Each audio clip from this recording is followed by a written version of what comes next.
done a fuel up video.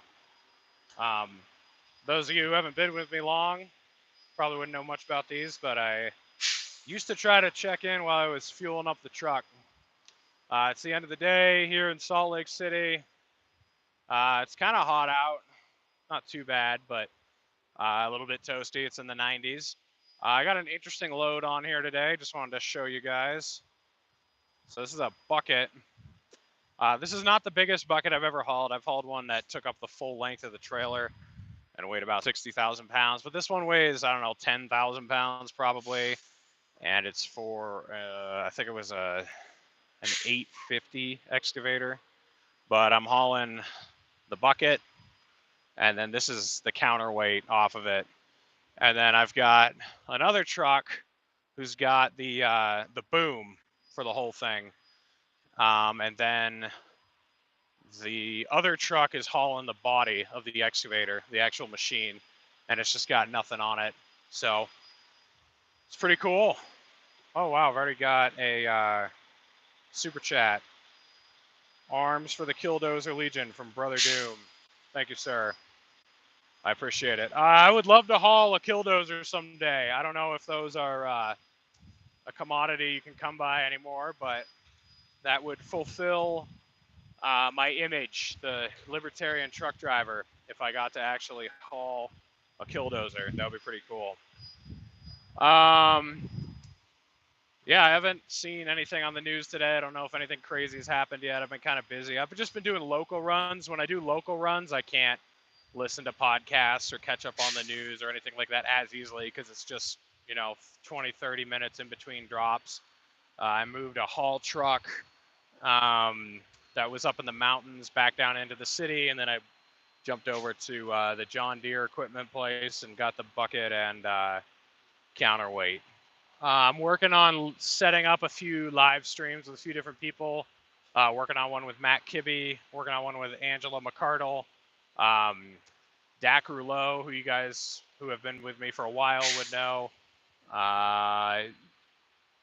Bill, I forget what his last name is. Bill Barger from the New Hampshire Libertarian Party. I think he's going to come on Wednesday. I think tomorrow night I'm going to be on Clubhouse with Jess Mears, doing something about libertarian podcasts. She talked to me about it when I was at PorkFest. So we'll see. I'll let you guys know if there are any developments there. Looking forward to Freedom Fest, only a few weeks away. I'm going to be there the entire time. Do you use Uber Freight? I don't use Uber Freight. I'm going to be there the entire time. I don't know how many of you guys are going to be there. I'd love to meet some more of you. I know that Clint from Liberty Lockdown is going to be there. I think Jeremy Todd is going to be there. And then obviously you got like Justin Amash, Dave Smith, Joe Jorgensen, Larry Elder. There are a whole bunch of people. You can look at the guest list for who the speakers are going to be. It's going to be pretty interesting. This one strikes me more as a right-wing thing than a libertarian thing. PorkFest was very much a libertarian thing. You had everything from Satanists to nudists to conservative-leaning people to Christian people to, I don't know. You had kind of everything there that united under liberty. This Freedom Fest thing strikes me much more as like a general right-wing deal. I think Kristi Noem is going to be speaking, so definitely not strictly a libertarian get-together this time. I saw a question, is Scott Horton going to be there? I believe he is, yes. He's actually going to be debating Ayaan Hirsi Ali, maybe. I don't know if you guys know her. I've got a split opinion on her, which I know is hard for a lot of people to do. But if you've been with me for a while, you know that I do that. Like I can appreciate the good things about people and, still be disgusted by where we might diverge. Oh, I got another super chat. Thanks from Andrew James. Thank you, Andrew James. But Ayaan Hirsi Ali, she's an interesting woman that I've been following for a while. She's from Somalia. She was raped when she was pretty young. She's She's a victim of genital mutilation. She's a very brave woman. She's received all sorts of death threats. She needs a bodyguard like everywhere she goes, because a lot of extremist Muslims want to kill her. So that's cool, but she's also kind of a neocon. So I don't know. It's that tends to happen with those types of people. So I am actually kind of looking forward to meeting her, but I also want to see Scott debate her and take her to the woodshed on foreign policy. Because what these people don't seem to get is, if you're an atheist like I am, I'm an atheist. If you don't like religious extremism, which I don't, then you should not support intervention overseas or dropping bombs in neighborhoods or drone striking weddings, because if you want to turn a moderate or an atheist even into a religious zealot, that's probably the best way to do it. So a lot of these guys like Sam Harris, Bill Maher, Ayaan Hirsi Ali, I agree with their takes on religion, especially extremist religions, but they tend to turn a blind eye to why things are the way they are.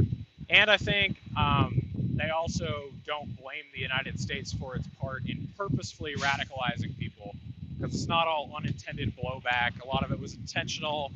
We trained terrorists how to make car bombs in, I think, Afghanistan. I don't know. There's all sorts of stuff that we've done purposefully to create all these tensions. They're not all well-intended things that just go wrong. But anyway, all that aside, I would still like to meet her, talk to her, even if she'd be willing to come on my show, because I think that would be interesting. And then I think Dave Rubin's going to be there. Forget who else. There's a whole bunch of people. You can go look it up. Freedom Fest 2021 guest speaking list. It's going to be interesting. I might do a live stream tonight. We'll see. I'm not sure. But if not, I'll be definitely doing one Wednesday night and then another one on Thursday night. And then I've got stuff in the works for the next few weeks. July 11th is the next Four Horsemen. Dave Rubin sucks, in my opinion. Yeah, Dave Rubin, again, kind of a mixed bag. The thing I don't like about Dave Rubin is, to me, he has no philosophy. This is the problem with a lot of people. They don't have anything to fall back on to test ideas or to have a standard of any sort. So there's a difference between dogma and philosophy. To me, dogma would be like, you can't look at the real world and understand incrementalism or understand that you might have to make a sacrifice or compromise or something. Where philosophy is, you have a goal in mind and you're going to do whatever you can to move the needle in that direction.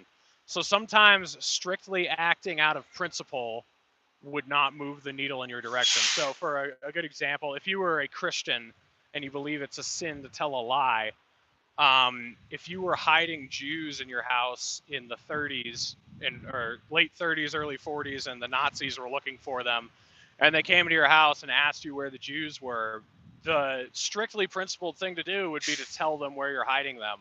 But that wouldn't be the right thing to do. That wouldn't be moving the needle in your direction. That would be dogma instead of philosophy. I don't know if that makes sense. So if I think philosophy helps you look at the bigger picture, it gives you a solid footing to stand on. But dogma is when you are unable to think outside the box. You're unable to look with anything other than tunnel vision and realize, what situation is taking place at a current time. So if my dad was having a heart attack and I still believed it was wrong to speed or something, which I don't, but let's say I did, say I was a statist who believed that laws really actually matter.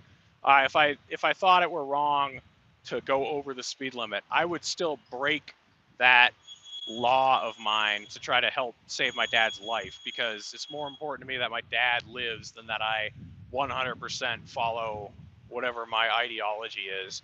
So that's where I would separate dogma from philosophy. But you have to have a philosophy. If you don't have a philosophy, you have no standards. You have nothing to stand on. If you have nothing to stand on, then you can't stand against anything, in my opinion.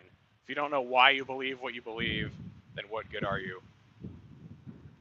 Reed, do you believe in an objective morality? Oh man, I don't have time to give a like really fleshed out answer on that, but I'll just say yes and no. So I'll try to do this real quick, but I think that there is an objective morality to what we can understand and know, but because our knowledge is so limited, it could end up being just subjective to what we can understand. And then at the same time, there are some things that I don't think are objective. So I don't think it's wrong for me to crack open a beer and drink it. But if I have a friend over who's an alcoholic or recovering alcoholic and I crack open a beer in front of him, uh, then I think it's wrong. So there can be some circumstantial things that are not always wrong, but are right in other. I've talked about this. I would go watch my what's it called? I think it's called Liberty and Godlessness with Phil Labonte and John Molnar. I don't remember what episode it is. It's like 80 or 90 something. Go watch that for a flushed out answer on that. That's a really hard question to answer in a few seconds.